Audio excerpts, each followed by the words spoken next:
Je suis tombé là-dessus par hasard, pour vrai, sur Twitter il y a 2 semaines. Comment ils nomment les drogues. Le tweet, c'était un résident en médecine humaine aux États-Unis qui venait de découvrir l'origine du Lasix. C'est comme un raccourci pour Last 6 Hours. Pas croire que ça m'a pris 25 ans avant de savoir ce que ça voulait dire. Le low pressor, c'est pour... Ouais, low pressure. Low pressure, tu sais. Flow nasal, c'est pour augmenter le flow nasal. Mm-hmm. Bon, il y en a des comme ça. Il y a le Viagra qui est un peu... il y a comme 2 origines, là, ça, c'est pas clair. Parce que Viagra, ça peut être vitalité, virilité, vigueur, mais aussi parce que ça rime avec Niagara, qui veut dire force et endurance. Puis l'autre, ça viendrait du sanskrit Viagra. Donc ça, c'est un peu bon, c'est un peu...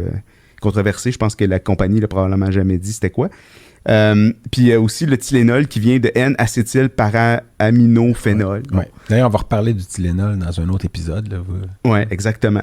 Puis là, tu m'as ouvert la porte. Est-ce que, tu sais, dans la réflexion des noms, mettons, en médecine vétérinaire, des fois, je les écoute, les noms, je me dis, qui sont évidents, à quoi il y en a qui sont moins. Ouais, c'est ça. Ben, tu sais, comme Oncior, Carprophène, Cartrophène, tu dis, ouais, non, mais Serenia, pour revenir à ouais. Celui-là, puis c'est de, ben là, Zoetis va sûrement nous sponsoriser cet épisode-là, mais Serenia, c'était serene, tu sais, t'es serein quand t'es pas nauséeux, hein.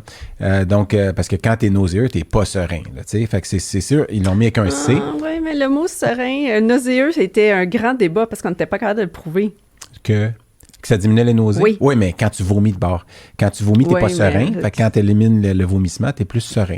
Après ça, ils ont sorti presque en même temps. Puis c'était presque une erreur. Ça a été le bordel. Convenia, parce que Convenia, qui est un antibiotique à longue action, qui dure 2 semaines, qui est une céphalosporine de 3e génération, Convenia puis Serenia sont sortis pas longtemps espacés. Puis là, évidemment, c'est convenient parce que c'est aux 2 semaines. Donc, mais ça pratique. devait pas... Le marché canadien a été unique. On est vraiment unique ici. Il y a bien des affaires qui sont uniques au Canada, là, dont le fameux...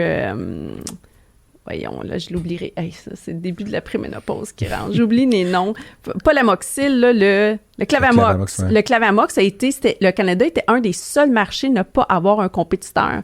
Et quand on allait aux États-Unis, Pfizer, puis on montrait nos chiffres de vente, ils capotaient. Ah ouais. Oh my God, là-bas, il y en avait des produits alternatifs, mais il n'y en avait pas ici. Fait que, anyway, pour le Canada, on ne devait pas lancer le Convenia puis Serenia en même temps. C'est arrivé comme boum, les deux étaient prêts, ils ont été approuvés. Il y a eu beaucoup de changements à Santé Canada, puis ça s'est fait beaucoup plus vite que prévu. Fait qu'on s'est ramassé à 6 mois d'intervalle avec 2 molécules complètement différentes.